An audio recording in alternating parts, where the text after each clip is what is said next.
Hello दोस्तों, JEE mains 2023 में पूछा गया एक बहुत ही बेहतरीन क्वेश्चन जिसे आप इजीली कर सकते हो। क्या लिखा है? If earth has a mass 9 times and radius twice to the planet of a planet P. ये देखो, यहाँ पे सिंपल सी बात है, एक प्लेनेट पी है तो उसके बारे में लिखा गया है कि अर्थ की जो मास है वो 9 टाइम्स है इस प्लेनेट पी का और रेडियस ट्वाइस है इस प्लेनेट पी से। Then VE/3 root x meter per second will be the minimum velocity required by a rocket to pull out of gravitational force of P। मतलब वही इसके वेलोसिटी के बारे में कहा गया है कि जो मिनिमम इसके वेलोसिटी है P से निकलने की वो क्या है? VE/3 under root X. Okay, where VE is इसके वेलोसिटी ऑन अर्थ, जहां पर जो VE है ना वो इसके वेलोसिटी है किस पर? अर्थ पर। द वैल्यू ऑफ x, तो आपसे x की वैल्यू पूछ की, ये क्या होगी? एक बात बताओ, फॉर्मूला तो आपने देखा है ना इसके वेलोसिटी का। तो प्लेनेट की बात करें तो क्या होगा? Under root 2gmp over rp। Earth होता तो जहाँ p लिखा हुआ e होता है ना। फॉर्मूला तो यही है ना। तो एक बात बताइए मुझे, क्या बताइए, हमसे क्या बोला गया कि अर्थ का मास उस प्लेनेट p के मास का क्या है? 9 टाइम्स है।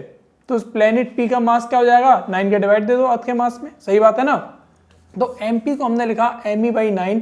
इसी तरह अर्थ की जो रेडियस थी वो 2 टाइम्स थी, तो सर इस प्लेनेट की रेडियस क्या होगी? हाफ होगी अर्थ की। तो हमने यहाँ पर rp इक्वल कितना रखा? rv/2 रख दिया। अब इसको जरा आप सॉल्व करोगे तो आप देखो 2gme ओवर re, ये तो ve हो गया ना अलग, रूट में 2gme ओवर re ये तो अलग हो गया। सही बात है ना, ये ve हो गया, अर्थ की इसके वेलोसिटी हो जाएगी। तो आपको यहाँ पर क्या मिलेगा सर? देखो 9 का स्क्वायर रूट, ये तो बाहर 3 आ गया और बच्चा जो नीचे वाला 2 है ना ऊपर जाके ऊपर चला जाएगा, तो कुल मिलाकर रूट में क्या बचेगा? 2 बचेगा। ये क्या हो जाएगी सर? इसके वेलोसिटी किसकी? उस प्लेनेट पी की। अच्छा, ये तो हमें गिवन है। देखो देखो ऊपर देखो क्या लिखा है? VE/3 under root x.